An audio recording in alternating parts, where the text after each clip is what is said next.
ورحمۃ اللہ وبرکاتہ۔ الحمد للہ رب العالمین واشهد ان لا الہ الا اللہ وحدہ لا شریک لہ واشهد ان محمدا عبدہ ورسولہ صلوات اللہ وسلامہ علیہ وعلی آلہ وعلی اصحابہ ومن اهتدى بهدیہ واستنى بسنتہ الی یوم الدین وبعد۔ اللہ کے فضل و کرم سے کل آداب علم پر جو دورہ منعقد ہوا تھا اس کی 3 نشستیں ہوئی تھی۔ آج سے چوتھی نشست کا بھی آغاز ہوگا۔ یہ بہت ہی اہم دورہ ہے کیونکہ علم انسان کی بنیادی ضرورت ہے۔ جیسا کہ گزشتہ کل آپ نے یہ ساری معلومات اور یہ ساری چیزیں شیخ محترم سے آپ نے حاصل کی، اسی لیے دورہ منعقد کیا گیا ہے کہ اللہ تعالی ہمیں اپنے دین کا علم سے ہمارے قلوب کو منور کرے اور ساتھ ہی ساتھ اللہ تعالی اس پر عمل کرنے کی بھی توفیق بخشے۔ علم معلومات کی کثرت کا نام نہیں ہے، علم نام ہے خشیت کا اور عمل کا۔ اگر انسان کے پاس علم نہیں ہے اور وہ جاہل ہے تو اسی صورت میں ہو سکتا ہے اللہ تعالیٰ کہ اس کی معافی ہو جائے، لیکن علم حاصل ہونے کے بعد اس پر عمل نہ کرنا یہ انسان کے لیے وبال جان یہ چیز ثابت ہوتی ہے۔ لیکن اللہ تعالیٰ کے دین کا علم حاصل کرنا ضروری ہے، اسی لیے دورہ منعقد کیا گیا ہے۔ اور خاص طور سے ہمارے جو دعات ہیں اور جو خطبہ ہیں متعاونین ہیں ان کے لیے بطور خاص اس دورے کا اہتمام کیا گیا۔ اسی لیے ایسے ہمارے متعاونین کی شرکت اس کے اندر لازمی اور ضروری قرار دی گئی تاکہ وہ علم کے ہتھیار سے میدان میں کودیں اور جو شبہات ہیں اور جو شکوک ہیں اہل بدعات کی طرف سے، اہل باطل کی طرف سے، ان کا علمی رد کریں کتاب اللہ اور سنت رسول کی روشنی میں۔ اسی لیے اس طرح کے دورات منعقد کیے جاتے ہیں۔ اللہ تعالیٰ سے دعا ہے کہ اللہ رب العالمین ہم سب لوگوں کو علم نافع عطا فرمائے اور اس پر عمل کرنے کی توفیق دے۔ ہم شیخ محترم کے بہت ہی شاکر اور ممنون ہیں کہ شیخ نے اپنا قیمتی وقت نکالا اور ہمیں موقع عنایت فرمایا۔ اور مزید آگے کچھ نہ کہتے ہوئے چوتھی نشست کے آغاز کے لیے میں شیخ محترم سے بڑے ادب و احترام کے ساتھ دعوت دیتا ہوں کہ شیخ اپنی گفتگو کا آغاز فرمائیں اور اللہ رب العالمین ہمیں شیخ سے مستفیض فرمائے اور جو کچھ سیکھیں اس پر عمل کرنے کی توفیق دے، آمین رب العالمین۔ وجزاکم اللہ خیر، والسلام علیکم ورحمۃ اللہ وبرکاتہ۔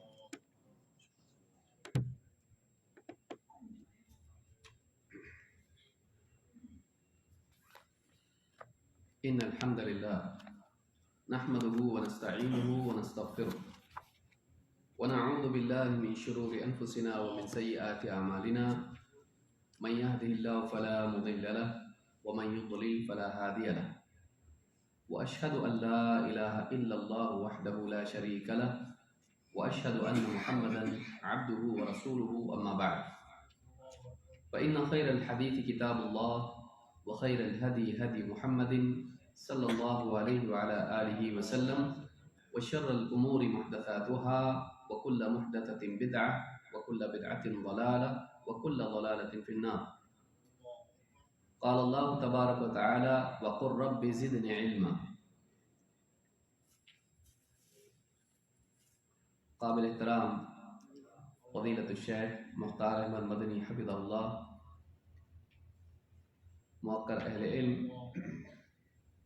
جبیل دعوت سینٹر کے متعاونین، قریب و بعید سے آئے ہوئے میرے محترم دینی بھائیوں اور قابل احترام ماں بہن،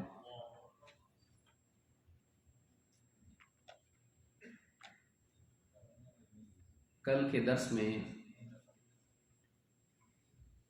علم دین سے متعلق کچھ بنیادی باتیں ہم نے دیکھی۔ سب سے پہلے ہم نے دیکھا کہ جہالت کتنی بڑی بلا ہے جس سے بچنا کتنا ضروری ہے۔ انسان کی اصل اگرچہ جہالت ہے، وہ پیدائشی طور پر لا علم پیدا ہوتا ہے، لیکن وہ اس بات کا مکلف ہے کہ علم دین حاصل کرے۔ جہالت پر باقی رہنا اس کے لیے ہلاکت ہے، اور علم کے لیے کوشش کرنا اس کے لیے نجات کا یقینی راستہ ہے اور نجات کے لیے بنیادی شرط ہے۔ اس کے ساتھ دوسرے باب میں ہم نے دیکھا کہ علم دین کی فضیلت کیا ہے، کیوں ضروری ہے کہ ایک انسان علم حاصل کرے، اور علم اللہ کے نزدیک علم کا کیا مقام ہے۔ علم کی فضیلت جاننے کے بعد تیسرے باب میں ہم نے دیکھا کہ علم والوں کی فضیلت کیا ہے، اس لیے کہ علم والوں سے لیا جاتا ہے، اور علم پانے کے بعد میں ایک انسان اللہ کے ہاں کیا مقام حاصل کرتا ہے، اللہ کے ہاں اس کی قدر منزلت کیا ہے، یہ بھی ہم نے دیکھا، تاکہ ہمارے دلوں میں بھی علماء کے لیے، اہل علم کے لیے احترام پیدا ہو اور استفادہ کی نیت ہو۔ پھر ہم نے دیکھا کہ علم کی طلب اور علم طلب کرنے والے کی کیا فضیلت ہے، اس کے لیے اللہ کی طرف سے کیا وعدے ہیں۔ ایک انسان جب علم حاصل کرنے کے لیے راستہ چلتا ہے، کوشش کرتا ہے، دین سیکھنے کے لیے نکلتا ہے، دینی مجالس میں حاضر ہوتا ہے، تو ایسے انسان کی فضیلت کیا ہے، چاہے وہ مرد ہو، عورت ہو، عمر کے کسی بھی مرحلے میں ہو، اگر وہ علم حاصل کرنے کے لیے کوشش کرتا ہے تو اس کی کتنی بڑی فضیلت ہے۔ ان بنیادی مباحث کے بعد میں ہم نے دیکھا کہ علم کے آداب کیا ہیں، ان میں ایک چیز ہم نے مکمل کی، اور جو نہ صرف علم کے لیے بلکہ دین کے سارے معاملات میں بنیادی چیز ہے اور اعمال کی قبولیت کے لیے شرط ہے، اور وہ اخلاص نیت ہے۔ ایک انسان اپنا عمل خالص اللہ کے لیے کرے، جہاں باقی سارے اعمال کو اللہ کی رضا کے لیے کرنا، آخرت کی کامیابی اور نجات کے لیے کرنا ضروری ہے، وہیں ان اعمال کے سیکھنے کے عمل کو بھی اللہ کے لیے کرنا ضروری ہے۔ علم دین بہت بڑی نعمت ہے، اس علم کے ذریعے انسان بہت بڑا ثواب پا سکتا ہے، لوگوں کی رہنمائی کر سکتا ہے، اپنی عبادات، اپنی زندگی کو صحیح بنا سکتا ہے، اسی کے ساتھ دوسروں کی زندگی کو صحیح بنانے کی کوشش کر سکتا ہے۔ لہٰذا اس علم کی طلب میں بھی ضروری ہے کہ انسان اخلاص کا اہتمام کرے۔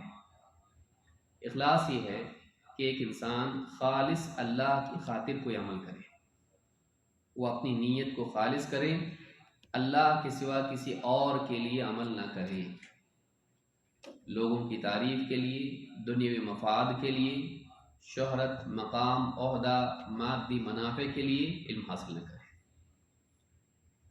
دنیا میں لوگوں پر فوقیت اور علو حاصل کرنے کے لیے علم حاصل نہ کرے، وہ لوگوں کو اپنی طرف متوجہ کرنے کے لیے، لوگوں کے ہاں دلوں میں ان کے اپنی جگہ بنانے کے لیے، لوگوں کا محبوب بننے کے لیے علم حاصل نہ کرے، بلکہ وہ اللہ کا محبوب بننے کے لیے، اللہ کے تقرب کے لیے، اللہ کی طرف سے ملنے والے اجر و ثواب کے حصول کے لیے علم حاصل کرے۔ یہ پہلی شرط ہے جو صرف علم کے بارے میں نہیں ہے، بلکہ یہ ادب زندگی کے تمام معاملات میں ہے، اور اخلاص انسان کو آزاد کرتا ہے، ورنہ ایک انسان ہمیشہ نفس کا، شیطان کا، سماج کا قیدی بنا رہتا ہے، اس لیے کہ اس کی توجہ ہمیشہ مادیت کی طرف، لوگوں کی تعریف اور شہرت کی طرف، اور اسی طرح سے لوگوں کو خوش کرنے میں لگی رہتی ہے۔ اور یقینی چیزوں میں سے ایک چیز یہ بھی ہے کہ انسان سب کو خوش نہیں کر سکتا، اسی لیے امام شافعی رحمۃ اللہ علیہ فرماتے ہیں رضا الناس غایۃ لا تدرک، لوگوں کو راضی کرنا، سارے لوگوں کو خوش کرنا ایک ایسا مقصد ہے جس کا حصول ممکن نہیں، ایک کو آپ خوش کریں گے، ایک کو ناراض کریں گے، اگر آپ کسی کو خوش کرنا چاہیں گے، ہو سکتا ہے اسے محسوس ہو اور وہ خوش نہ ہو، وہ راضی نہ ہو، کسی کے لیے آپ عمل کریں تعریف کے لیے، اور ہو سکتا ہے وہ محسوس کرے اور وہ عیب نکالے آپ کے کام میں۔ لہٰذا لوگوں کو خوش کرنے کے لیے، لوگوں کی شہرت پانے کے لیے، لوگوں کو راضی کرنے کے لیے، لوگوں کے دلوں میں مقام بنانے کے لیے کوئی بھی کام نہیں کرنا چاہیے، خصوصاً علم جیسا عمل، علم کے حصول والا عمل، اس کو بھی ایسے مقاصد کے لیے استعمال نہیں کرنا چاہیے۔ آج کے اس دور میں، میڈیا کے دور میں، شہرت کے اسباب پہلے کے مقابلے میں بڑھ گئے ہیں، اور شہرت کے لیے اہلیت کی قید باقی نہیں رہی۔ پہلے شہرت اسی کو ملتی تھی جو واقعی لائق ہوا کرتا تھا، لیکن آج لوگوں کا میڈیا کا شوق اور لوگوں کی گھٹیا لذتیں گھٹیا انسان کو بھی شہرت دلا دیتی ہے۔ تو ایک انسان شہرت پا کر دنیا میں جگہ بنا لیتا ہے، لیکن ایسا انسان آخرت میں اپنی جگہ کھو دیتا ہے۔ لہٰذا ایک انسان کو چاہیے کہ وہ علم حاصل کرے تو اللہ کے لیے اتنی اہم چیز ہے کہ آپ دیکھیں اس ایک حدیث کو، جس کو امام البخاری نے اپنی صحیح میں روایت کیا ہے، انما الاعمال بالنیات، الفاظ اور روات کے فرق کے ساتھ میں امام البخاری رحمہ اللہ نے اپنی صحیح البخاری میں 7 جگہ اس روایت کو روایت کیا ہے، اس حدیث کو 7 جگہ روایت کیا ہے، اور سب سے پہلی حدیث اپنی کتاب میں یہی رکھی ہے۔ اعمال کا مدار نیتوں پر ہے، ہر ایک وہی پائے گا جس کی اس نے نیت کی۔ علماء نے کئی علتیں اس کی بیان کی، سند کے اعتبار سے، متن کے اعتبار سے۔ اس میں سے ایک نفیس بات یہ ہے کہ امام البخاری یہ کہنا چاہ رہے ہیں کہ نجات کے لیے سنت ضروری ہے، لیکن سنت کے حصول کے لیے، سنت کو سیکھنے کے لیے ضروری ہے کہ انسان کی نیت بھی صحیح ہو۔ سنت کا علم تیرے سامنے ہے، نبی کریم صلی اللہ علیہ وسلم کی پوری زندگی اور آپ کے احکام، آپ کی تعلیمات، آپ کی سنت تیرے سامنے ہے۔ اس راستے پر چل کر تو نجات پا سکتا ہے، لیکن اس کے لیے بھی ضروری ہے کہ اس سے انتفاع کے لیے، اس کی برکات کے لیے تیری نیت صحیح ہو۔ تو طلب علم میں اپنی پہلے نیت صحیح کر لے، اس کے بعد آگے بڑھ۔ تو گویا کہ پوری کتاب کا مقدمہ ہے کہ اعمال کی قبولیت کے لیے، چاہے وہ سنت کی طلب، سنت کا تعلم ہو، دین کا سیکھنا ہو، علم نبوی کا حصول ہو جو کہ اللہ کے تقرب اور نجات کے لیے ضروری ہے، دنیا میں رہنمائی و ہدایت کے لیے ضروری ہے، لیکن اس کے لیے بھی ضروری ہے کہ انسان کی نیت صحیح ہو۔ نیت کا صحیح کرنا سب سے مشکل ہے، سب سے ضروری ہے، اس لیے کہ انسان ایک راستے سے اپنے دل کی حفاظت کرتا ہے تو شیطان دوسرے راستے سے داخل ہوتا ہے اور ایک انسان کی نیت کو خراب کرتا ہے۔ اور شہرت کی طلب طالب علم کے لیے بہت مضر ہے، شہرت کی طلب اس کے لیے نقصان پہنچاتی ہے۔ سب سے بڑا نقصان ہی ہوتا ہے کہ اس کا چہرہ اللہ کی طرف سے پھر کے مخلوق کی طرف ہو جاتا ہے، جبکہ ایک مسلمان کے لیے، موحد کے لیے ضروری ہے انی وجہت وجہی للذی فطر السماوات والارض حنیفا، اس کا حال یہ ہو کہ وہ اپنا رخ، اپنی طلب، اپنا چہرہ ہمیشہ اللہ کی طرف رکھے، یعنی اس کا حقیقی مطلوب اللہ۔ تو کل ہم نے دیکھا کہ طالب علم کے لیے سب سے پہلی چیز ضروری ہے کہ وہ اپنی نیت کو خالص کرے، اللہ کے لیے علم حاصل کرے، دنیا میں شہرت، مقام، عزت، مال اور اسی طرح سے عہدہ پانے کے لیے علم حاصل نہ کرے۔ دوسری چیز جو چھٹا باب ہمارا ہے وہ اخلاص نیت کے بعد ضروری ہے کہ مقصد صحیح ہونے کے بعد انسان راہ بھی صحیح چلے، اور طالب علم کے نزدیک سنت اور فہم سلف کی تعظیم ہو، اس کے دل میں سنت کا مقام ہو اور سلف کے منہج کی عظمت اس کے دل میں ہو، وہ اس بات کا طالب ہو کہ معلوم کرے نبوی طریقہ کیا ہے، علم کا صحیح معنی اس کے سامنے ہو، اور طلب کے اعتبار سے اور عمل کے اعتبار سے وہ سلف کے راستے پر چلنے والا ہو، نبی کریم صلی اللہ علیہ وسلم کی سنتوں کا پابند ہو۔ اگر سنت کی تعظیم نہیں ہوگی تو اس کے قدم ڈگمگا جائیں گے، اور کبھی وہ عقل کے راستے پر، کبھی منطق، کبھی جدال اور کبھی کسی اور راستے پر نکل جائے گا۔ ہو سکتا ہے وہ کتاب و سنت کی غلط تأویلات کرنے لگے، ہو سکتا ہے وہ سنت کے اعتبار سے عقل کی بنیاد پر سنت ہی کو رد کرنے لگ جائے، یا پھر اپنے منمانے فتاوی اس میں سے ایجاد کر کے، استنباط کر کے لوگوں کو گمراہ کرنے والا بنے۔ تو اس کے پاس قاعدہ صحیح ہونا چاہیے، طلب علم میں اسے معلوم ہونا چاہیے کہ دین میں سب سے اہم چیز کیا ہے، کتاب و سنت، اور کتاب و سنت کے فہم کے لیے سلف کا منہج ضروری ہے۔ اگر یہ اس کے سامنے نہیں ہوگا تو وہ دوسری چیزوں میں مشغول ہو جائے گا اور اصل علم سے محروم رہے گا۔ وہ منطق سیکھے گا، فلسفہ سیکھے گا، وہ علم کلام سیکھے گا، اور یہاں وہاں کی ساری چیزیں سیکھے گا، لیکن صحیح چیز جو اس کے پاس ہونی چاہیے جس سے واقعی استدلال کیا جائے، اس میں اس کو مہارت نہیں ہوگی۔ لہٰذا طالب علم کے لیے ضروری ہے کہ اس کے دل میں سنت کی عظمت ہو، کتاب و سنت کے علم کی تعظیم اس کے دل میں ہو، اور اسی کے ساتھ ساتھ وہ طلب علم میں بھی اور زندگی کے تمام معاملات میں، اختلافی امور میں فیصلہ کرنے کے لیے کتاب و سنت کے صحیح فہم کو لینے کے لیے سلف کے راستے پر چلنے والا ہو۔ وہ اپنے طور پر نیا کوئی راستہ نہ بنائے، وہ وہی راستہ اپنائیں جو ہمارے اسلاف نے اختیار کیا۔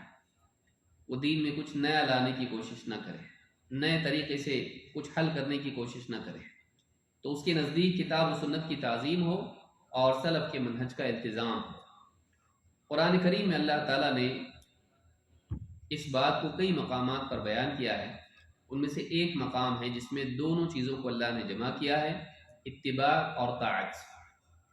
اللہ تعالیٰ فرماتا ہے قُلْ إِن كُنتُمْ تُحِبُّونَ اللَّهَ فَاتَّبِعُونِ يُحْبِبْكُمُ اللَّهُ وَيَغْفِرْ لَكُمْ ذُنُوبَكُمْ وَاللَّهُ غَفُورٌ رَحِيمٌ قُلْ أَطِيعُوا اللَّهَ وَالرَّسُولَ فَإِن تَوَلَّوْا فَإِنَّ اللَّهَ لَا يُحِبُّ الْكَافِرِينَ۔ طالب علم بلکہ ہر مسلمان کی چاہت یہ ہونی چاہیے کہ وہ اللہ کا محبوب بنے۔ یہ سارا عمل اور کوششیں، مجاہدے، سب کچھ اس لیے ہے کہ انسان اللہ کا محبوب بندہ بن جائے۔ اس کا قاعدہ کیا ہے؟ وہ کیا چیز ہے جس سے انسان اللہ کی محبت کا حقدار بنتا ہے، اور وہ کیا چیز ہے جس سے انسان اللہ تعالیٰ کی محبت سے محروم ہو جاتا ہے؟ اجمالی طور پر اگر کہا جائے تو نبوی راستے پر چلنے سے، اللہ اور اس کے رسول کی بات ماننے سے انسان اللہ کا محبوب بنتا ہے۔ اللہ کا حکم ماننا اور اس حکم کے پورا کرنے میں رسول اکرم صلی اللہ علیہ وسلم کے طریقے، آپ کی سنت کو اپنانا، یہ نجات کا اور اللہ کے تقرب کا، اللہ کی محبوبیت کا واحد راستہ ہے اور یقینی۔ لیکن اس راستے کو چھوڑنے سے آدمی اللہ تعالیٰ کے نزدیک مبغوض بن جاتا ہے، بلکہ وہ اللہ کے نزدیک ایمان ہی سے محروم قرار پاتا ہے۔ اگر اس کا انکار کر دے، نبی صلی اللہ علیہ وسلم کی سنتوں کا انکار کر دے، آپ کے حکم کا انکار کرے، بلکہ اللہ کے حکم کا انکار کرے، تو ایسا آدمی اسلام ہی سے خارج ہو جاتا ہے۔ لہٰذا علم کے نام پر وہ دوسری چیزوں میں مشغول ہو کر اس کا انکار کرنے والا نہ بنے، اس کے نزدیک اس کی تعظیم ہو۔ باقی سب غلط ہو سکتا ہے، اللہ اور اس کے رسول کی بات غلط نہیں ہو سکتی، یہ اس کے دل میں مضبوطی سے بیٹھا ہوا ہونا چاہیے، اور اس کا رخ اسی علم کی طرف ہونا چاہیے، کتاب و سنت کی تعظیم اس کے دل میں ہونی چاہیے۔ اللہ تعالیٰ فرماتا ہے اے نبی آپ کہیے قل ان کنتم تحبون اللہ، اگر تم واقعی اللہ سے محبت کرتے ہو، فاتبعونی، تو میری اتباع کرو، یحببکم اللہ، اللہ بھی تم سے محبت کرے گا، ویغفر لکم ذنوبکم، اور تمہارے گناہوں کی مغفرت بھی فرمائے گا، واللہ غفور رحیم، اور اللہ بڑا مغفرت کرنے والا، رحم فرمانے والا ہے۔ قل اطیعوا اللہ والرسول، اور ہاں اے نبی یہ بھی کہہ دو کہ اللہ کی مانو، اس کے رسول کی مانو، اللہ کی فرما برداری کرو، رسول کی فرما برداری کرو، اللہ کا حکم مانو، رسول کا حکم مانو۔ فَإِن تَوَلَّوْا، اور اگر یہ پیٹھ پھیر کے چل دیتے ہیں، انکاری بن جاتے ہیں، فَإِن تَوَلَّوْا، اعراض، انکار والا اعراض کرتے ہیں، فَإِن تَوَلَّوْا فَإِنَّ اللَّهَ لَا يُحِبُّ الْكَافِرِينَ، تو جان لو کہ اللہ تعالیٰ کافروں سے محبت نہیں کرتا۔ پہلی آیت میں کن سے محبت کرتا ہے کا بیان ہے، دوسری آیت میں کن سے محبت نہیں کرتا کا بیان ہے، اور دونوں آیتوں کو جمع کرنے سے معلوم ہوتا ہے کہ یہاں دو چیزیں مطلوب ہیں، ایک اللہ اور اس کے رسول کی فرما برداری، اور دو اس فرما برداری میں، اس حکم کو پورا کرنے میں طریقے رسول کی پیروی کرنا۔ اللہ کا حکم کیسے پورا کریں؟ اقیم الصلاۃ، نماز قائم کرو۔ تو اب اس کا طریقہ کیا ہے؟ تو حکم پورا کرنے کے لیے فاتبعونی، رسول صلی اللہ علیہ وسلم کی اتباع کرنی پڑے گی۔ اس لیے کہ اصل مقصود وہی ہے. احکام اللہ رب العالمین کے جتنے بھی احکام ہیں ان کی تعمیل میں انسان رسول کی سنت کا محتاج ہے. اسی لیے اللہ تعالیٰ نے فرمایا کہ وَأَنزَلْنَا إِلَيْكَ الذِّكْرَ لِتُبَيِّنَ لِلنَّاسِ مَا نُزِّلَ إِلَيْهِ. اے نبی ہم نے آپ کی طرف اس نصیحت کو، قرآن کو نازل کیا ہے تاکہ آپ لوگوں کو واضح طور پر بتا دیں کہ ان کے رب کے پاس سے ان کی طرف کیا نازل ہوا ہے. معلوم ہوا کہ نبوی تفہیم کے بغیر انسان قرآن کا صحیح فہم حاصل نہیں کر سکتا ہے. لہٰذا اصل مقصود یہی ہے. نبی کریم صلی اللہ علیہ وسلم خود اللہ تعالیٰ کے کمال درجے میں فرما بردار ہے. لہٰذا ایک انسان اگر آپ کے طریقے پر چلے تو ایسا انسان کامیاب ہو سکتا ہے. طالب علم کو یہ بنیادی نقطہ معلوم ہونا چاہیے اور اس کے دل میں اس بات کا کامل یقین ہونا چاہیے کہ مجھے نبوی راستہ معلوم کرنا ہے اور اس راستے پر چلے بغیر میں کامیاب نہیں ہو سکتا. یہی مطلوب ہے، یہی مقصود ہے. اسی کے ذریعے سے ہم اللہ تک پہنچ سکتے ہیں. یہی وہ راستہ ہے جس کے جاننے سے انسان واقعی حق کو جاننے والوں میں شمار ہوتا ہے. تو اس آیت میں بتایا گیا کہ اللہ نے فرمایا کہ اگر تم واقعی اللہ سے محبت کرتے ہو، یعنی اللہ کی محبت کا تمہارا دعویٰ اسی وقت سچا مانا جائے گا جب تمہاری زندگی میں اللہ کے محبوب کی اتباع. اور اگر تم واقعی اللہ کا محبوب بننا چاہتے ہو تو تمہارے لیے اس بات کا راستہ، اس مقصد کے حصول کے لیے راستہ یہی ہے کہ تم اللہ کے محبوب کی اتباع کرو. تو چاہے دعوی محبت ہو یا اللہ کی محبت کی طلب ہو، دونوں کے لیے ایک ہی بات ہے، فاتبعونی. تمہارا دعویٰ تب تک کہ سچا نہیں مانا جائے گا کہ اللہ سے محبت کرتے ہیں جب تک کہ تمہاری زندگی میں رسول اکرم صلی اللہ علیہ وسلم کی سنت کی اتباع نہ ہو. اور تم اگر چاہتے ہو کہ واقعی اللہ کے محبوب بن جاؤ تو تمہارے لیے ایک ہی راستہ ہے، فاتبعونی. محمد رسول اللہ صلی اللہ علیہ وسلم کی سنتوں کی اتباع کرنا، آپ کے راستے کی پیروی کرنا. اور اگر نہیں کرتے، نہیں مانتے، ہم اپنے دل سے چلیں گے، ہم جیسا چاہے کریں گے، ہم کو ضرورت نہیں ہے، کتاب و سنت کے علم سے عاری ہو کر اپنے طور پر خوابوں کو، کشف کو، الہام کو بنیاد بنا کر اور باپ دادا کے طریقے کو اپنے لیے اصل قرار دیتے ہوئے کتاب و سنت سے روگردانی، اس کو پس پش ڈالنے کا معاملہ اگر تمہاری طرف سے ہے، انکار کرتے ہو، فإن اللہ لا يحب الکافرین، تو جان لو کہ اللہ تعالیٰ کافروں سے محبت نہیں کرتا ہے. معلوم ہے کہ اللہ اور اس کے رسول کی بات کا انکار جانتے بوجھتے انسان کو اسلام کے دائرے سے نکال دیتا ہے. تو طالب علم کو یہ بات معلوم ہونی چاہیے کہ ساری باتوں میں بنیادی بات یہ ہے اور اس کے علم کی کوششیں اسی کے اطراف ہونی چاہیے. اسی طرح سے اس کے مزاج میں ہونا چاہیے کہ وہ اپنی عقل کو ہمیشہ نقل کے تابع کرے، کیونکہ ایک وقت کے بعد میں جب انسان کو کچھ باتیں آ جاتی ہیں تو وہ پابند نہیں رہ پاتا ہے. اس کو ایسا لگتا ہے کہ مجھے بہت کچھ معلوم ہے، مجھے سمجھتا ہے، اور بعض اوقات وہ کتاب و سنت کے دائرے سے نکل کر خود بھی اپنے آپ کو شارع کے مقام پر بٹھا دیتا ہے. ایسی باتیں کہنے لگتا ہے، میرے خیال میں ہے، میری سوچ ہے، میرا تجربہ ہے، میری بات ہے. دنیا معاملات میں ٹھیک ہے، دین کے معاملات میں بھی وہ یہ جرأت کرنے لگتا ہے. طالب علم کی مزاج میں بہت ضروری ہے کہ وہ ہمیشہ اس بات کو یاد رکھے کہ اس کی عقل اور اس کی چاہتیں ہمیشہ کتاب و سنت کے تابع ہونا چاہیے. اس کی مزاج میں بات ہونی چاہیے کہ بات سمجھ میں آئے یا نہ آئے، پابندی کتاب و سنت کی ہونی چاہیے. ضروری نہیں کہ ہم کو سب باتیں سمجھ میں آئیں، ضروری نہیں کہ ہمیں ہر حکم کی علت معلوم ہو. جب ہمیں سنت معلوم ہو تو علت معلوم ہونا ضروری نہیں، سنت کا معلوم ہونا کافی ہے. اور یہ صرف دین کے معاملے میں نہیں ہے، دنیا میں بھی ہے. ڈاکٹر کی دوائی پیٹ میں جا کے کام کیسے کرے گی معلوم نہ بھی ہو تو کھانے سے فائدہ ہوتا ہے.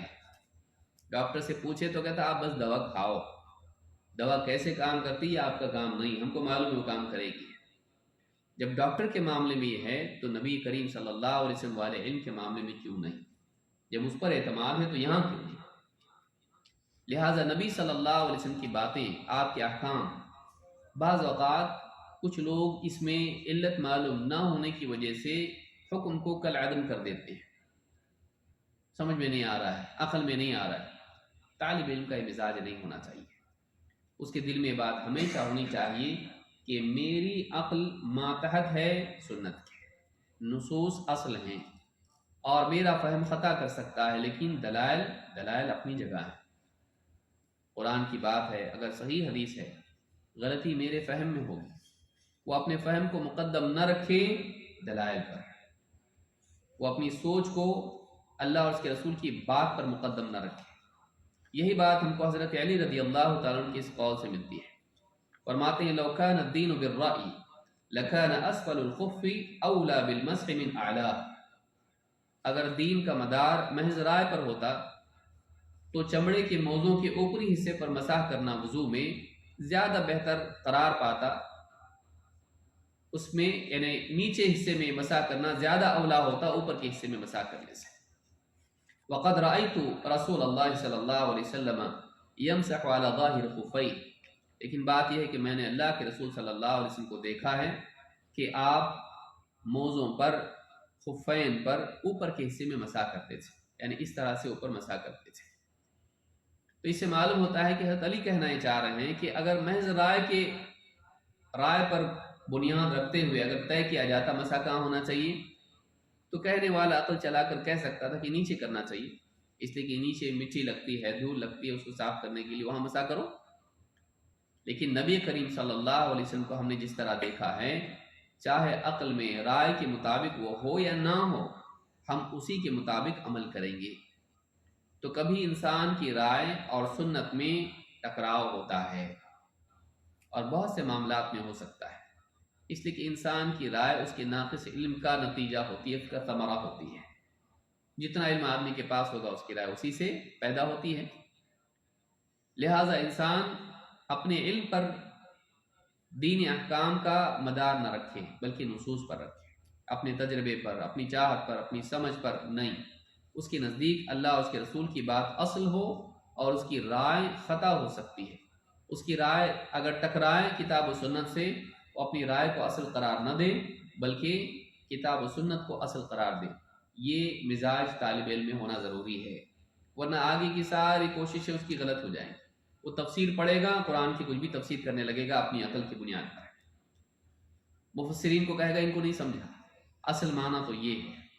احادیث پڑھے گا، اس کے معنی شارحین کی بات کو نہیں سنے گا۔ احکام میں اصول اور فروع کے اندر استنباط کے معاملات میں علماء کو خطا کار قرار دے گا، اور اپنی طرف سے میوزک کو بھی حلال کرے گا اور داڑھی کاٹنے کی بھی گنجائش نکالے گا، کہے گا یہ عربوں کا طریقہ تھا، اس زمانے میں چلتا تھا، اور اپنی طرف سے وہ کچھ بھی اقوال نکالنا شروع کرے گا۔ سنتوں کو وہ عادات میں ڈال دے گا، عادات کو واجبات میں ڈال دے گا، محرمات کو حلال کر لے گا۔ زمانی اعتبار سے مسلمانوں کی تجدید کرنے کی بجائے اسلام ہی کی تجدید کرنا شروع کر دے گا کہ اسلام کو زمانے کے حساب سے چلنا چاہیے۔ اگر اس کے پاس یہ اصل نہ ہو تو علم حاصل کر کے بھی لوگوں میں شہرت پانے کے بعد لوگوں کی ہدایت کی بجائے گمراہی کا ذریعہ بنے گا۔ وہ بات کتاب و سنت کی کرے گا، لیکن اس پر اپنی رائے کو تھوپ کر وہ لوگوں کو گمراہ کرے گا، اس کا یہ مطلب نہیں، اس کا یہ مطلب نہیں کہہ کے لوگوں کو گمراہ کرے گا۔ لہٰذا طالب علم کے لیے بہت ضروری ہے کہ اس کے سامنے کتاب و سنت اصل کے طور پر ہوں، اور باقی ساری چیزیں اس کی عقل تابع ہوں۔ امام الاوزاعی، اور تیسری چیز اس میں مزید یہ ہے کتاب سنت اور سلف کا منہج، کہ وہ کتاب و سنت کے سمجھنے میں غلطی کیوں کرتا ہے، کیونکہ وہ اپنے طور پر کتاب و سنت کو سمجھتا ہے۔ امت کے جس طبقے نے صحیح طور پر دور نبوی میں خصوصاً اور اس کے بعد ان سے ملحق ہو کر کتاب و سنت کی عملی تطبیق کی، اور جس پر نبی کریم صلی اللہ علیہ وسلم راضی رہے اور اللہ کا سکوت رہا، اللہ کی رضا اس پر رہی، اس کی تردید نہیں ہوئی، اس دور کو دیکھنا ضروری ہے جس میں اسلام کی تنفیذ ہوئی، اسلام کا نفاذ ہوا، اسلامی معاشرہ بنا، کہ آخری وقت میں وفات سے پہلے آپ نے پردہ ہٹا کے دیکھا تو آپ دیکھ کے ان کو مسکرائے، رضامندی کا اظہار کرتے ہوئے۔ تو اس معاشرے کو دیکھنا ضروری ہے جو اسلامی معاشرہ ہونا چاہیے، اور جس کو نبی کریم صلی اللہ علیہ وسلم نے بطور اسلامی معاشرہ قائم کیا۔ اس کو دیکھے بغیر اسلامی معاشرے کا قیام وجود میں نہیں آ سکتا ہے۔ لہٰذا ہمارے لیے ہمارے دور کا معاشرہ، ہمارے باپ دادا کا معاشرہ اصل نہیں ہے. ہمارے لیے صحابہ کا معاشرہ اور ان کے بعد آنے والے جو اسی طرح کے معاشرے میں جیے وہ لوگ اصل ہیں، جو اس کے تابع رہے. اس فہم کو لینا ضروری ہے.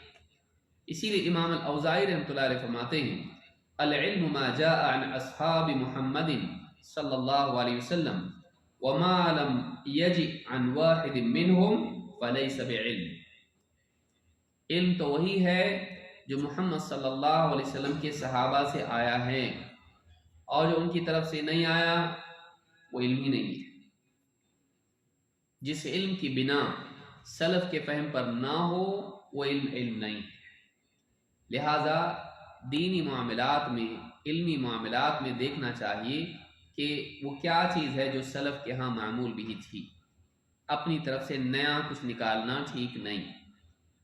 تو قرآن و سنت کی کیا تعبیر ہے، قرآن میں کیا مراد ہے، احادیث میں کیسے اس پر عمل کیا جائے، اس حدیث کا واقعی مطلب کیا ہے، یہ دیکھنے کے لیے سلف کو دیکھنا ضروری ہے. ورنہ انسان اپنی طرف سے کچھ بھی مطلب لے لے گا، حلال کو حرام کرے گا اور حرام کو حلال، اور ایک نیا دین الہی جمع کر کے نکال دے گا اور لوگوں کو اس پہ عمل کرنے والا بنائے گا. لہٰذا بہت ضروری ہے کہ ایک انسان کتاب و سنت کی عملی تطبیق کے لیے خصوصاً اختلافی معاملات میں سلف کی طرف رجوع کرے کہ واقعی اس کا مطلب کیا ہے. اللہ کے نبی صلی اللہ علیہ وسلم عالم الغیب تھے کہ نہیں تھے؟ آپ صلی اللہ علیہ وسلم حاضر ناظر تھے نہیں تھے؟ قبروں پر عمارت تعمیر ہو سکتی ہے نہیں ہو سکتی؟ درگاہ بنا سکتے ہیں کہ نہیں بنا سکتے ہیں؟ قبروں پر جا کر مانگ سکتے کہ نہیں مانگ سکتے ہیں؟ نبی صلی اللہ علیہ وسلم کی پیدائش کا دن منانا کیسا ہے؟ اس طرح کے بے شمار امور ہیں.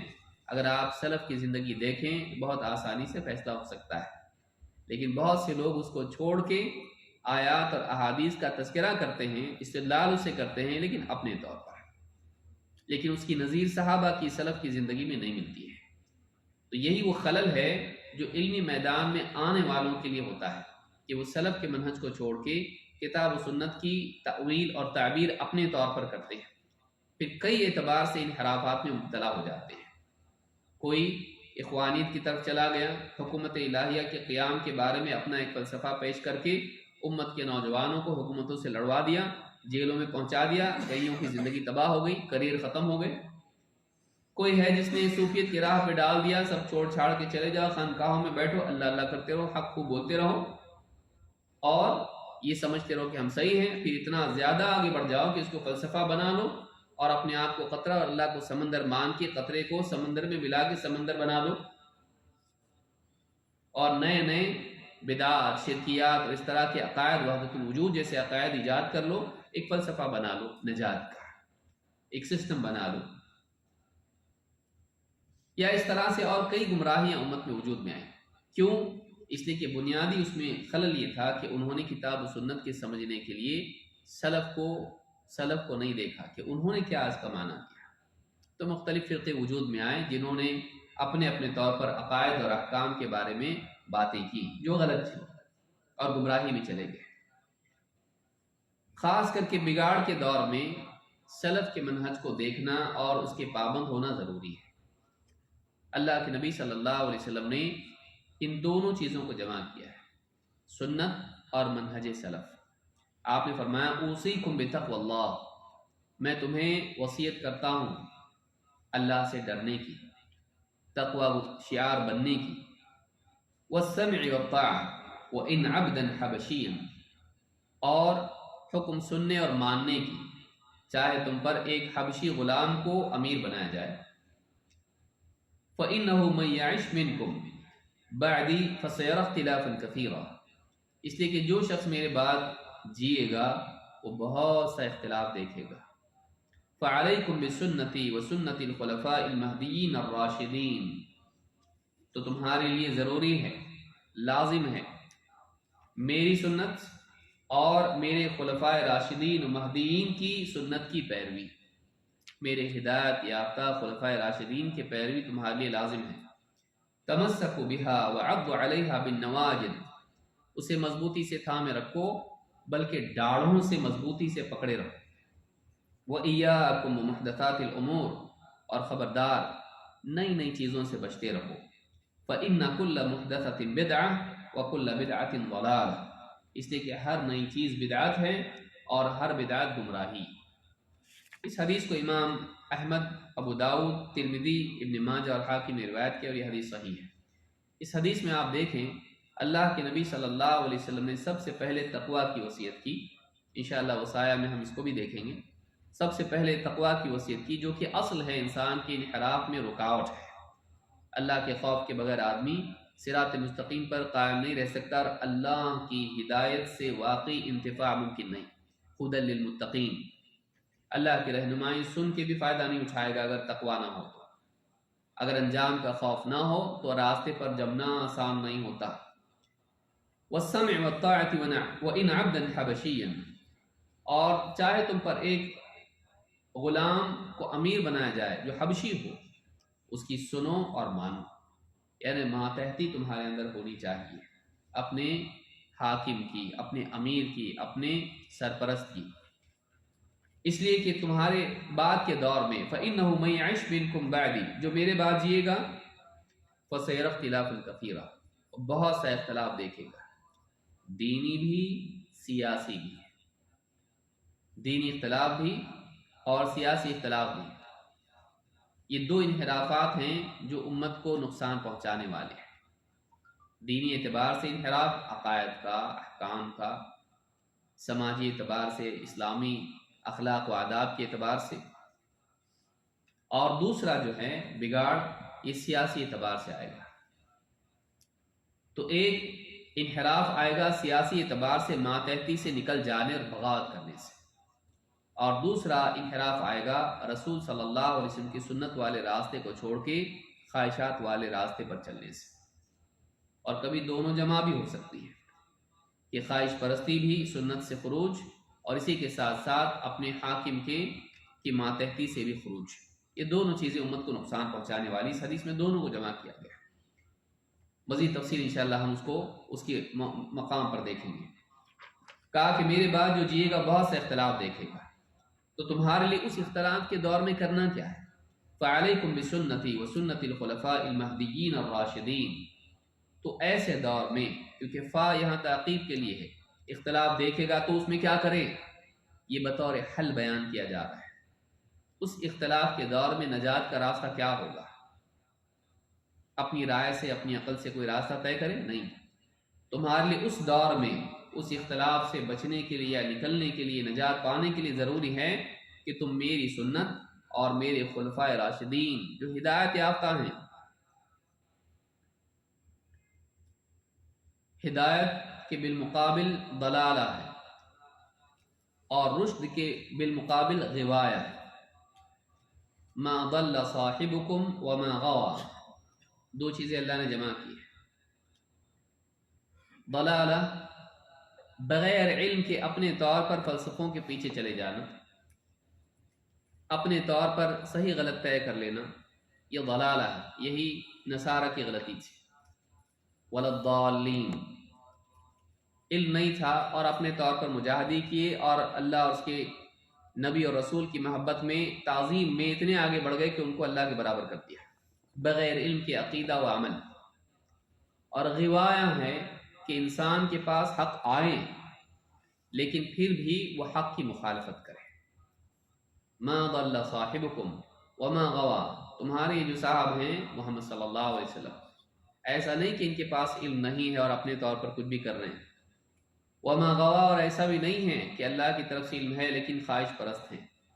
وما ينطق عن الهوى ان هو الا وحی یوحى، آگے دونوں چیزوں کی پھر تردید کی کہ یہ اپنی ہوا کی بنیاد پر نہیں کہتے، اس لیے کہ غوایا جو ہے ہوا کا نتیجہ ہوتا ہے.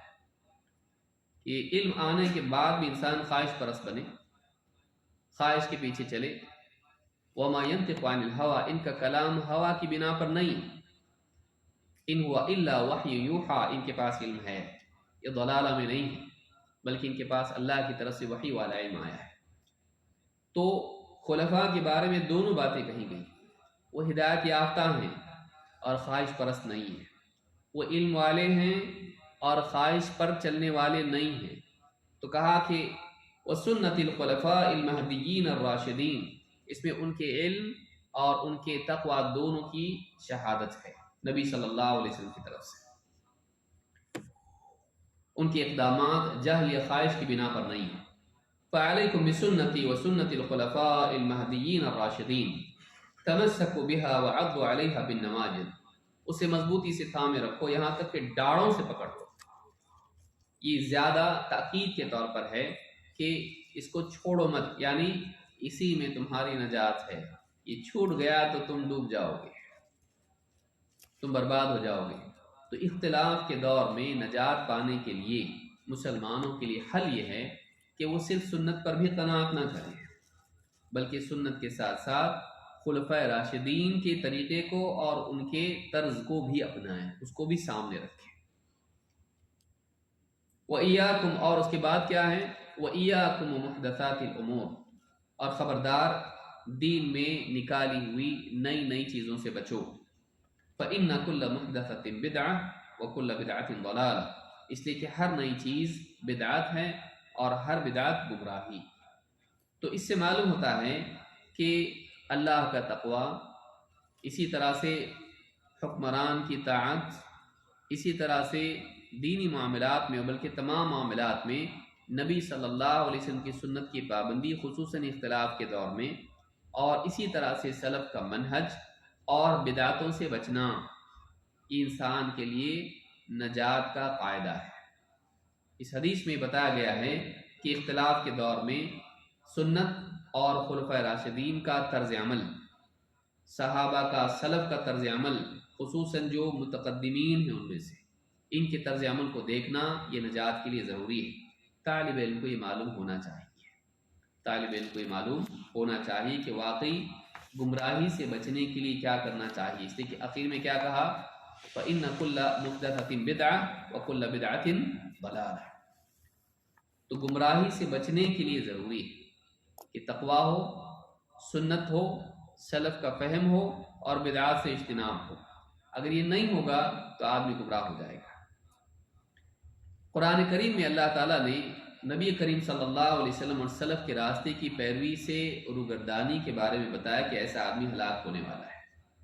اللہ نے فرمایا وَمَن يُشَاقِقِ الرَّسُولَ مِن بَعْدِ مَا تَبَيَّنَ لَهُ الْهُدَى وَيَتَّبِعْ غَيْرَ سَبِيلِ الْمُؤْمِنِينَ نُوَلِّهِ مَا تَوَلَّى وَنُصْلِهِ جَهَنَّمَ وَسَاءَتْ مَصِيرًا، جو کوئی رسول کی مخالفت کرے، رسول کی مخالف جانب اختیار کرے، یشاقق الرسول، یہاں رسول تو وہ اس کنارے ہو، اور من بعد ما تبین له الہدی، ہدایت کے واضح ہو جانے کے بعد بھی رسول کی خلاف ورزی کرے، مخالفت کرے، مخالف جانب اپنا ہے، دوسری طرف ہو جائے۔ وَيَتَّبِعْ غَيْرَ سَبِيلِ الْمُؤْمِنِينَ، اور مؤمنین کی راہ چھوڑ کے کسی اور راہ پر چلنے لگے، نُوَلِّهِ مَا تَوَلَّى، اس کو جہاں وہ مڑا ہے وہیں ہم موڑ دیں گے، وَنُصْلِهِ جَهَنَّمَ، اور جہنم میں پہنچا دیں گے، وَسَاءَتْ مَصِيرًا، اور بہت برا ٹھکانہ ہے۔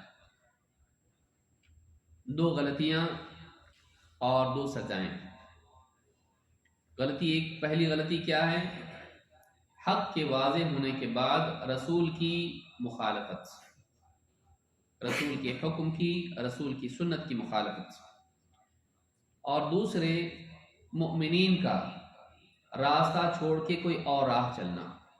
صحابہ اور سلف جو پہلے مومن ہیں، باقی لوگوں کو اسی راستے پر چلنا ہے، تو ان کا راستہ چھوڑ کر کوئی اور راستہ چلنا، یعنی سنت اور منہج سلف کی مخالفت۔ لیکن یہ علم واضح ہونے کے بعد ہے، حق واضح ہونے کے بعد ہے، لا علمی والے کے لیے وعید نہیں ہے۔ لیکن جو آدمی جانتے بوجھتے کرے، علم حاصل کرنے کے بعد سنت کے خلاف فیصلے کرنے لگے، سلف کے منہج کو چھوڑ کے چلنے لگے، سزا کیا ہے؟ دو سزائیں ہیں، ایک دنیا کی، ایک آخرت کی۔ دنیا کی سزا کیا ہے؟ نُوَلِّهِ مَا تَوَلَّى، جہاں وہ مڑا ہے اس کو ہم وہی موڑ دیں گے، اس کے لیے گمراہی آسان ہو جائے گی، وہ اپنے غلط فہم میں دوڑتا کودتا آگے بڑھے گا، اپنے کو کامیاب سمجھتا ہوا تفرد کی راہ پر چلے گا اور اس پر ناز کرے گا۔ ایسی تحقیق ہے جو 1400 سال میں کسی نے پیش نہیں کی۔ ایسی بات ہے جو کسی مفسر کی سمجھ میں نہیں آئی، ایسی بات ہے جو فقہا میں سے ایک نے بھی استنباط نہیں کیا، ایسا ہے ہی نہیں کسی کے پاس، میں ایسا کر رہا ہوں، نولی ما تولا، اس کے لیے گمراہی مزین ہو جائے گی۔ یہ دنیا کی سزا ہے، جو لڑکے گا وہ لڑکتا ہوا نیچے آئے گا۔ اللہ کا قانون ہے گریوٹی کا، اس قانون کو برا نہیں بول سکتا ہے۔ گرا کیوں، کودا کیوں، نیچے آیا تو آیا، کودا اس لیے تو آیا۔ اللہ کا قانون ہے کہ جو گمراہی کو اختیار کرتا ہے اس کے لیے گمراہی مزین اور آسان ہو جاتی ہے، یہ دنیا کی سزا ہے۔ فلما زاغوا ازاغ اللہ قلوبہم، جب انہوں نے انحراف کو اپنایا اللہ نے ان کے دلوں کو ہی منحرف کر دیا۔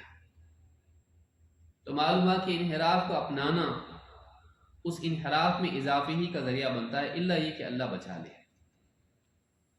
تو حق واضح ہونے کے بعد ایک انسان اگر غلط راستہ چنے تو اس کے لیے وہ راستہ آسان ہو جاتا ہے، اور آخرت کی سزا کیا ہے؟ وَنُصْلِهِ جہنم، اسے جہنم میں پہنچا دیں گے۔ وَسَاءَتْ مَصِيرًا، اور وہ بہت برا ٹھکانہ ہے، وہ بہت برا ٹھکانہ ہے۔ تو اس سے معلوم ہے کہ دنیا میں گمراہی کا مزین ہونا یا حق کے راستے سے بھٹک جانا اور آخرت میں جنت کے راستے سے بھٹک جانا، یہ انسان کے لیے دو سزائیں ہیں جو دو غلطیوں اور گناہوں اور برائیوں کے بدلے میں اس کو ملتی ہے۔ پہلی غلطی رسول کی مخالفت، اور دوسری سلف کے راستے کو چھوڑ کے کسی اور راستے پر چلنا۔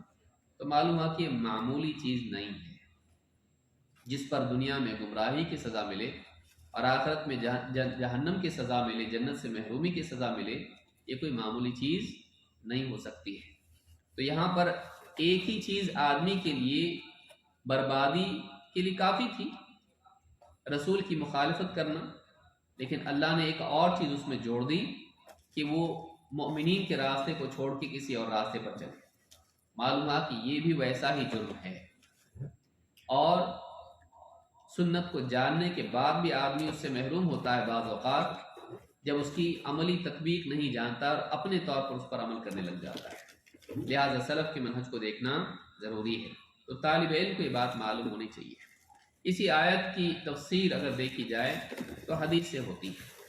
اللہ کے نبی صلی اللہ علیہ وسلم فرماتے ہیں، صحابی عبداللہ بن عمر رضی اللہ تعالیٰ عنہ کہتے ہیں، قال رسول اللہ صلی اللہ علیہ وسلم وتفترق امتی علی 73 ملہ، اللہ کے رسول صلی اللہ علیہ وسلم نے فرمایا میری امت 73 فرقوں میں بٹ جائے گی، کلہم فی النار الا ملۃ واحدہ، سب کے سب جہنم میں جائیں گے سوائے ایک فرقے کے، ملت کے، گروہ کے۔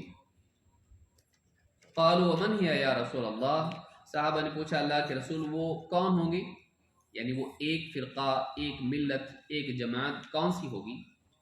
قال ما انا علیہ واصحابی، جس پر میں اور میرے صحابہ ہیں۔ نجات پانے والے کون ہوں گے، جنت میں جانے والے کون ہوں گے؟ وہ لوگ جو اس راستے پر، اس منہج پر، اس طریق پر ہوں جس پر میں اور میرے صحابہ ہیں۔ آپ یہ بھی کہہ سکتے تھے جس پر میں ہوں، لیکن آپ نے اپنے ساتھ صحابہ کو جوڑا، ما انا علیہ و اصحابی، جس راستے پر میں ہوں اور میرے صحابہ ہیں۔ اس سے معلوم ہوتا ہے کہ شیخ الالبانی کہتے ہیں جب اللہ کے نبی صلی اللہ علیہ وسلم نے اپنے ساتھ صحابہ کو جوڑا ہے تو ہم الگ نہیں کر سکتے۔ آپ نے اپنے ساتھ نجات کے لیے، جنت میں جانے کے لیے، ہدایت یافتہ قرار پانے کے لیے اپنے ساتھ صحابہ کو جوڑ کے بتایا جو اس راستے پر ہو جس پر میں اور میرے صحابہ ہیں۔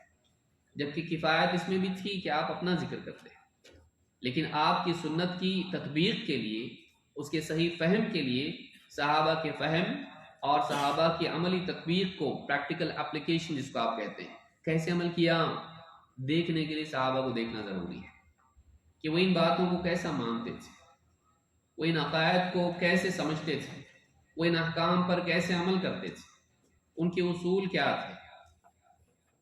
اگر یہ معلوم نہ ہو تو آدمی غلطی کر سکتا ہے۔ اسی لیے آپ دیکھیں گے منکرین حدیث کو، آپ دیکھیں گے کہ انکار حدیث کے لیے وہ حدیثوں سے سہارا لیتے ہیں۔ حدیث کی حجیت کا انکار کرنے کے لیے کیا کہیں گے؟ اللہ کے نبی صلی اللہ علیہ وسلم نے حدیثیں مٹانے کے لیے کہا تھا، منع کر دیا تھا حدیثیں لکھنے سے۔ تو آپ دیکھیے اب استدلال کر رہا ہے حدیث سے، لیکن کیا کہہ رہا ہے؟ حدیث لکھنے سے منع کیا تھا اور مٹانے کے لیے کہا تھا۔ وہ استدلال کرے گا کہ قرآن اصل ہے، قرآن کی بنیاد پر حدیث کو رد کیا جا سکتا ہے۔ دلیل کہاں سے لے رہا ہے؟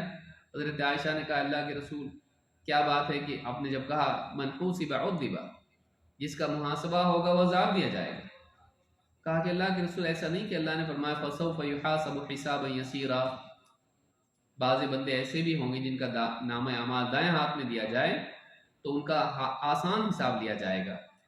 کہ دیکھو یہ حضرت عائشہ کا طریقہ ہے، کیا حدیث کے مقابلے میں قرآن کو پیش کیا اور قرآن کے ذریعے سے حدیث پر اعتراض کیا۔ آدمی وہ دیکھتا ہے جو دیکھنا چاہتا ہے۔ People see what they are prepared to see۔ ذہن جیسا بنایا جاتا ہے لوگوں کا، پھر سب ویسے ہی دکھتا ہے، پروگرام کیا جاتا ہے۔ تو انکار حدیث میں ساری چیزیں ملیں گی آپ کو، جبکہ اس حدیث میں اس بات کی دلیل ہے کہ فیصلہ حدیث سے ہوگا۔ پیش کہاں کیا ہے عائشہ نے؟ اس کو سوال پوچھا، نبی صلی اللہ علیہ وسلم نے جواب دیا، کہا آپ نے کہا یہ تو پیشی ہوگی، بس انسان کے اعمال اس کے سامنے بیان کر دیے جائیں گے، لیکن جس کا وَمَن نُوقِشَ الْحِسَابَ عُذِّبَ، جس کا حساب ادھیڑا گیا اس کو عذاب ہوگا۔ اللہ بس گناہ گنوا دے گا، یہ کیا یہ کیا یہ کیا، اور وہ اقرار کر لے گا ہاں میں نے کیا، چھوڑ دیا جائے گا اس کو۔ یہ آسان حساب ہے، لیکن جس کا ادھیڑ دیا گیا وہ ہلاک ہوگا۔ اب اس جواب کو سننے کے بعد جو توضیحی جواب تھا، آیت اور حدیث میں بظاہر تعارض کے رفع کے لیے رجوع کہاں کیا؟ قرآن کی طرف یا حدیث کی طرف؟ نبی صلی اللہ علیہ وسلم کی طرف۔ تو فیصلہ قرآن میں نہیں آیا، فیصلہ نبی کریم صلی اللہ علیہ وسلم کی زبانی ہوا۔ تو معلوم ہے کہ قرآن و سنت میں تعارض بظاہر ہو تو سنت فیصل ہے۔ اسی لیے بعض علماء نے کہا کہ قاضی قرآن پر کیا ہے؟ سنت ہے۔ بعض منکرین حدیث نے کہا دیکھو کیسی بات بول رہے ہیں لوگ، قرآن پر حدیث فیصلہ کرے گی؟ یہ تو قرآن میں بھی ہے، وَأَنزَلْنَا إِلَيْكَ الذِّكْرَ لِتُبَيِّنَ لِلنَّاسِ مَا نُزِّلَ إِلَيْهِمْ۔ قرآن میں جو نازل شدہ ہے اس کا بیان کون کرے گا؟ اس کی وضاحت کون کرے گا؟ رسول۔ تو یہ تو وہی بات ہوئی، لیکن چونکہ سمجھا نہیں، صحیح فہم نہیں ہے، اور سلف کو دیکھا نہیں کہ سلف کا تعامل کیا ہے حدیث کے بارے میں، سنت کے بارے میں، تو انہوں نے کیا کیا؟ احادیث کا سہارا لے کے حدیث کی حجیت کا انکار کر دیا اور اپنے انکار حدیث کے لیے غذا حاصل کرنے کی کوشش کی۔ تو یہ انسان کی گمراہی ہوتی ہے، جب سلف کے فہم کو نہیں دیکھتا ہے، ان کے طرز عمل کو نہیں دیکھتا ہے، تو آدمی کتاب و سنت سے بھی اپنی منمانی چیزیں لیتا ہے اور گمراہ ہو جاتا ہے۔ اس لیے کہا کہ ما انا علیہ واصحابی، جس پر میں اور میرے صحابہ ہیں، جو اس منہج پر، اس راستے پر، اس صراط، اس طریق پر ہوگا وہ جنت میں جائے گا۔ ویسا گروہ، وہ لوگ، وہ مجمع، وہ جنت میں جائے گا، جہنم سے بچے گا۔ تو معلوم ہوا کہ سلف کا منہج، صحابہ کا منہج، اس حدیث میں آیت میں جو آیا ہے وَيَتَّبِعْ غَيْرَ سَبِيلِ الْمُؤْمِنِينَ، ابن کثیر نے اس آیت کے ضمن میں اسی حدیث کو ذکر کیا ہے۔ معلوم ہوتا ہے کہ وہاں مؤمنین سے مراد اصلاً صحابہ ہیں، پھر طبعاً باقی مؤمنین ہیں جو اس شاہراہ پر ہوں جس پر صحابہ تھے۔ ما انا علیہ واصحابی، تو پہلے اس راستے پر چلنے والے کون ہیں امت میں؟ جو ہدایت والا راستہ ہے صحابہ ہیں، نبی صلی اللہ علیہ وسلم کے ساتھ چلنے والے صحابہ ہیں۔ پھر اس کے بعد جو آئیں گے وہ کوئی نیا راستہ نہیں بنائیں گے، ان کو اسی راستے پر چلنا پڑے گا۔ تو کہا جا سکتا ہے کہ یہ صحابہ والا راستہ ہے جو نبی صلی اللہ علیہ وسلم کی تبعیت میں قائم ہوا۔ تو بعد والوں کے لیے بھی اسی راستے کی پیروی کرنا ضروری ہے، کوئی نیا راستہ نہیں ہوگا۔ تو سبیل المؤمنین سے اصل یہاں پر وہ راستہ مراد ہے جو نبی صلی اللہ علیہ وسلم اور صحابہ کا راستہ تھا، کیونکہ بعد والے مؤمنین کے لیے اسی راستے پر چلنا لازم ہے، کوئی نیا راستہ اپنا نہیں سکتے، اور پہلے مؤمنین صحابہ تھے، نبی صلی اللہ علیہ وسلم پر ایمان لانے والے۔ تو یہ حدیث بھی بہت اہم ہے جس کو امام ترمذی نے روایت کیا ہے، اور یہ حدیث حسن درجے کی ہے۔ تو طالب علم کے لیے ضروری ہے، اور یہ بہت اہم چیز تھی، اس کو سمجھنا ضروری ہے، اس لیے کہ باقی جتنے معاملات دین کے ہیں، عقائد کا معاملہ ہے یا اصول کا معاملہ ہے یا ضمنی احکام کا بھی معاملہ ہو، اس میں بہت سارے مقامات پر صحابہ کا طرز عمل دیکھنا ضروری ہو جاتا ہے۔ کئی بدعات کی جڑ کٹ جاتی ہے جب آپ بس یہ دیکھتے ہیں کہ صحابہ کا طرز عمل کیا تھا۔ کئی باطل عقائد برباد ہو جاتے ہیں جب آپ سوال پوچھتے ہو یا تحقیق کرتے ہو یا دیکھتے ہو کہ صحابہ کا طریقہ اس میں کیا ہے، صحابہ کیا مانتے تھے، نبی صلی اللہ علیہ وسلم کو بشر مانتے تھے کہ نہیں تھے، حاضر ناظر مانتے تھے کہ نہیں مانتے تھے، آپ کی قبر پر تعمیر کے قائل تھے کہ نہیں تھے، درگاہ بنانے کے قائل تھے کہ نہیں تھے، قبروں پر جا کر مانگنے، پھول چڑھانے اور اس پہ کتبے لکھنے کے قائل تھے کہ نہیں تھے۔ کتنے سارے معاملات ہیں۔ اس سے معلوم ہوتا ہے کہ صحابہ کا طریقہ کیا تھا جس پر نبی صلی اللہ علیہ وسلم راضی تھے، اور وہی دین ہے۔ تو بہت ساری گمراہیاں ختم ہو سکتی ہیں اگر ہم اس کو اصل بنائیں، کتاب و سنت اور منہج سلف۔ منہج سلف چھوڑنے کی وجہ سے ہر آدمی آزاد ہو جاتا ہے، وہ قرآن و حدیث کی جو چاہے تعبیر کرے، جہاد کی آیتیں ہوں، حکومت کا قیام ہو یا حکام کی تکفیر ہو۔ وَمَن لَّمْ يَحْكُم بِمَا أَنزَلَ اللَّهُ فَأُولَٰئِكَ هُمُ الْكَافِرُونَ۔ تجوید سے پڑھ لے لیکن فہم صحیح نہ ہو تو حرم کی طرح قرأت کرے، ایک دم اچھی قرأت کرے، تو کیا اس کا مسئلہ صحیح ہو جائے گا؟ فہم صحیح ہونا چاہیے۔ دیکھو، اس سے معلوم ہوتا ہے کہ جو اللہ کے نازل کیے ہوئے کے مطابق فیصلہ نہ کرے، فَأُولَٰئِكَ هُمُ الْكَافِرُونَ، سب کافر ہیں۔ ایک بڑا طبقہ نوجوانوں کا خاص طور سے تکفیری بن گیا ہے۔ یہ وہی منہج ہے جو خوارج کا ہے، اور وہ پہلا اور بدترین فرقہ ہے جو اسلام کی تاریخ میں پیدا ہوا ہے، جس نے صحابہ کے طریقے سے انحراف کیا۔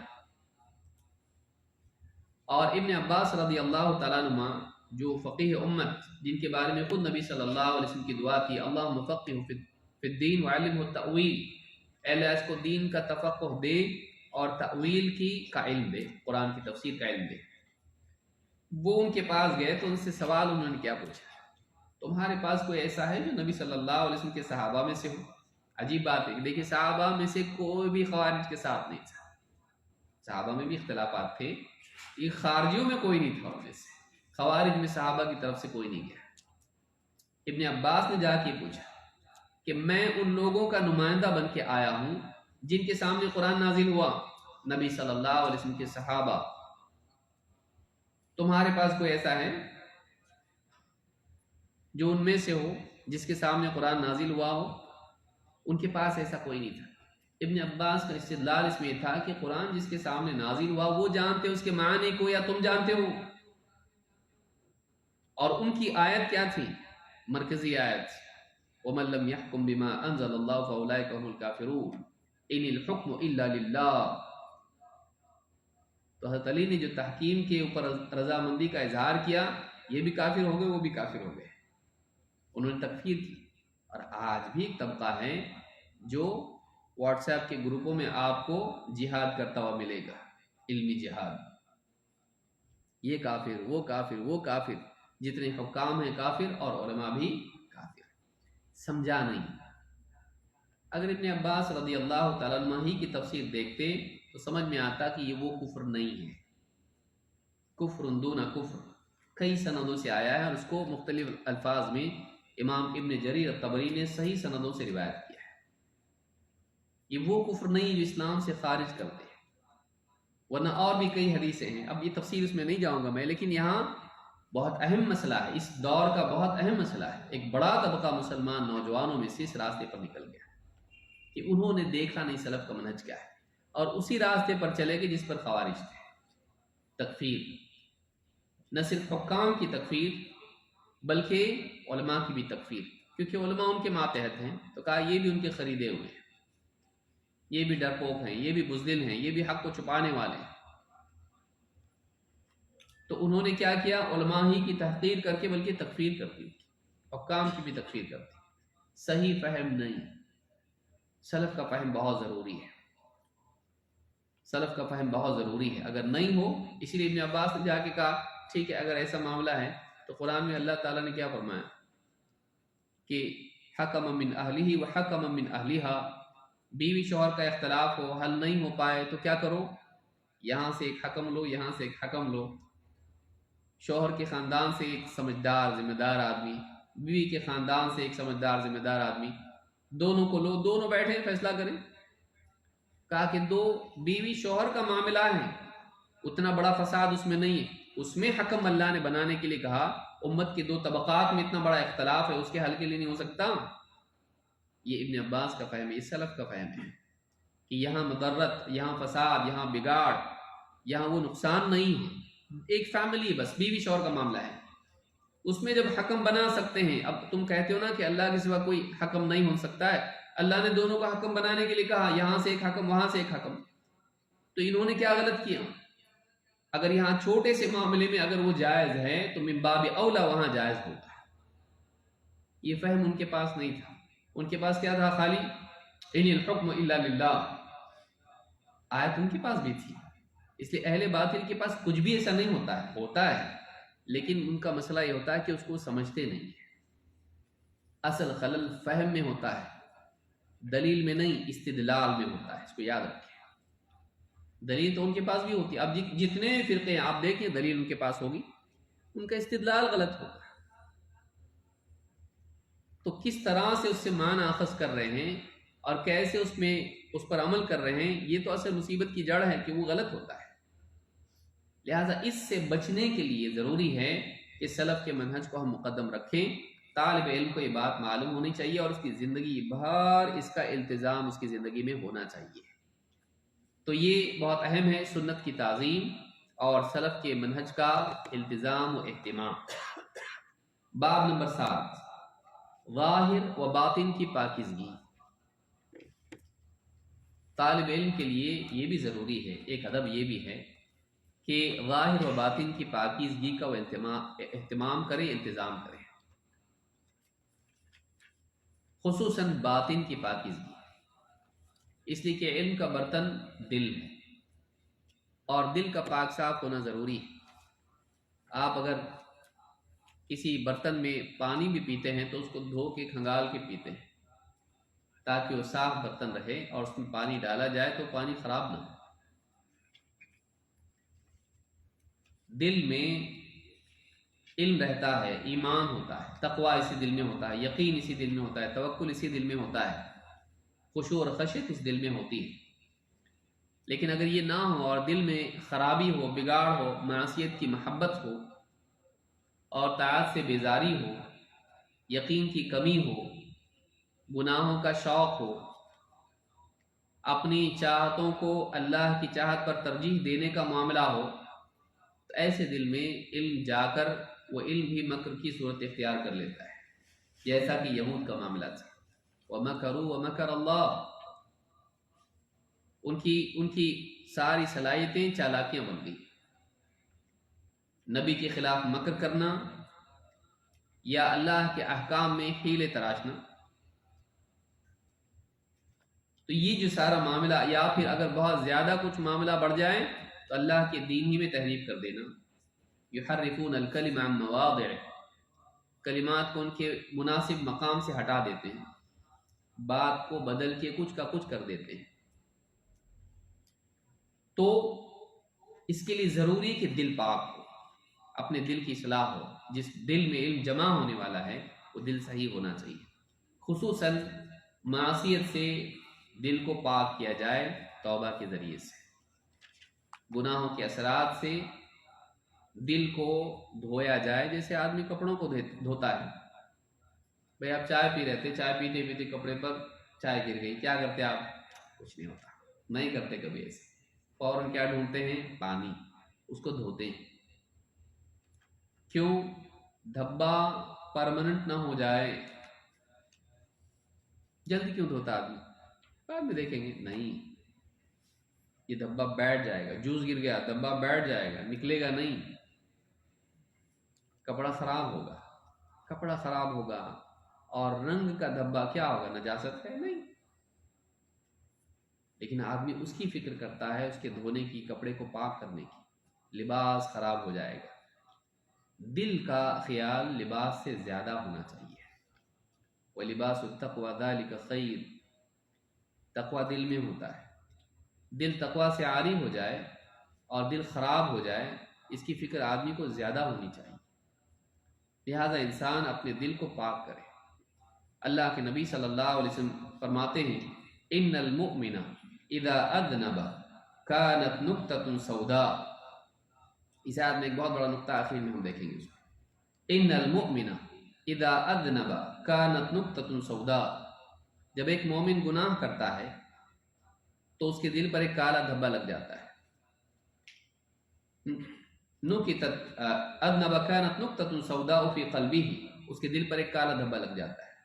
فإن تاب ونزع واستغفر ثقل قلبه، پھر اگر گناہ ہو جانے کے بعد وہ توبہ کریں، اس گناہ کو ترک کر دیں اور استغفار کریں، یہ تینوں چیزیں ہونی چاہیے۔ وہ لوٹ آئیں، اللہ کی طرف لوٹ آئیں اور اس گناہ کو ترک کر دیں، توبہ کریں، مستقبل کے اعتبار سے عزم کریں کہ میں نہیں کروں گا اب اس کے بعد، لوٹ آئے، وہ گناہ کے راستے سے اللہ کے راستے پر آئے، وہ نزع اور اس گناہ سے نکل آئے، اس کو ترک کر دے، واستغفر اور ماضی میں جو غلطی کوتاہی ہوئی اس کے لیے اللہ سے استغفار کرے، مستقبل کے اعتبار سے گناہ نہ کرنے کا عزم کرے، توبہ کرے، اور حال کے اعتبار سے گناہ کو ترک کرے، اور ماضی کے اعتبار سے اللہ سے مغفرت کا طالب ہو۔ ثقل قلبہ، اس کا قلب واپس اصل حالت میں لوٹ آتا ہے، صاف ہو جاتا ہے۔ فإن زاد زادت، لیکن توبہ کرنے کی بجائے، استغفار کرنے کی بجائے، گناہ چھوڑنے کی بجائے اس گناہ میں مزید آگے بڑھے، ایک کے بعد دوسرا گناہ کرے۔ فإن زاد زادت، تو گناہ پر گناہ اگر کرے تو دھبا مٹتا نہیں بلکہ بڑھتا ہے۔ فذلك الران الذي ذكره الله في كتابه، یہی وہ زنگ ہے جس کا اللہ تعالیٰ نے اپنی کتاب قرآن کریم میں ذکر کیا ہے۔ کلا بل ران على قلوبهم ما كانوا يكسبون، نہیں بلکہ ان کے دلوں پر زنگ لگ گیا ان کی کمائی کے نتیجے میں، ان کے برے اعمال کے نتیجے میں ان کے دل پر زنگ لگ گیا۔ اس حدیث کو امام احمد، ترمذی، نسائی، ابن ماجہ، ابن حبان، حاکم اور امام البیہقی نے شعب الایمان میں روایت کی اور یہ حدیث حسن درجے کی ہے۔ اس سے ایک بات یہ معلوم ہوتی ہے کہ معصیت دنیا میں حق کی رؤیت، معرفت اور آخرت میں اللہ تعالیٰ کے دیدار میں رکاوٹ بن سکتی ہے۔ ایک انسان دنیا میں گناہوں کی وجہ سے اس کی بصیرت ماند پڑ جاتی ہے، دل پر زنگ لگنے کی وجہ سے وہ حق کو اس کی حقیقی صورت میں دیکھ نہیں پاتا ہے اور اس کی بصیرت خراب ہو جاتی ہے اور گمراہی اس کے لیے آسان ہو جاتی ہے۔ بعض اوقات معاملہ اتنے دور چلا جاتا ہے کہ وہ کفر کا ارتکاب کرنے والا ہو جاتا ہے اور آخرت میں اللہ تعالیٰ کے دیدار سے بھی محروم ہو جاتا ہے۔ اسی لیے علماء کہتے ہیں کہ کفر گویا کہ یعنی گناہ جو ہے یہ کفر کا خط ہے، یعنی کفر کی طرف پیش قدمی ہے، دھیرے دھیرے بڑھتے بڑھتے آدمی ممکن ہے اتنا زیادہ دل سخت ہو جائے کہ دین کی کسی بات کا انکار کرنا بھی اس کے لیے مشکل نہ رہے۔ عملاً ایک آدمی گناہ میں مبتلا ہو، بڑھتے بڑھتے جب عادی ہو جاتا ہے تو کبھی روکنے والے کو بھی انکار کر دیتا، نہیں مانتا میں، جاؤ۔ شراب پینے والے کو بار بار آدمی کہے بھائی مت پیا کرو، مت پیا کرو، جب وہ غلام ہو جائے اس کا تو منع کرنے والے سے کہتا میرا پیسہ ہے، میں پینا چاہ رہا ہوں، تم کو کیا کرنا ہے؟ حرام ہے، اللہ کے بندے مت پی، پیوں گا میں، حرام تمہارے لیے ہوگا، میں پیوں گا۔ تو بعض اوقات انسان گناہ کرتے کرتے اس کی جرت اتنی بڑھ جاتی ہے کہ شیطان اس کو دھکا دے دیتا ہے اور وہ کفر کا مرتکب ہو جاتا ہے۔ تو یہ بڑا خطرہ ہوتا ہے انسان کے لیے۔ فی نفس یہ گناہ کفر نہیں ہے، ہر گناہ کفر نہیں ہوتا ہے، واقعی جو کفر ہے وہی کفر ہے۔ یہ خوارج کا عقیدہ ہے کہ وہ ہر گناہ گار کو کافر قرار دیتے تھے، لیکن صحیح بات اہل سنت والجماعت کا عقیدہ یہ ہے کہ بعض گناہ کفر ہوتے ہیں، سارے نہیں۔ کبیرہ گناہ کا مرتکب آدمی کافر نہیں ہوتا ہے، لیکن اس آیت میں اس بات کی طرف اشارہ ہے کہ یہ آیت جو آئی ہے یہ کفار کے بارے میں ہے۔ اصلاً یہ آیت کس کے بارے میں ہے؟ کلا بل ران علی قلوبہم ما کانوا یکسبون کلا انہم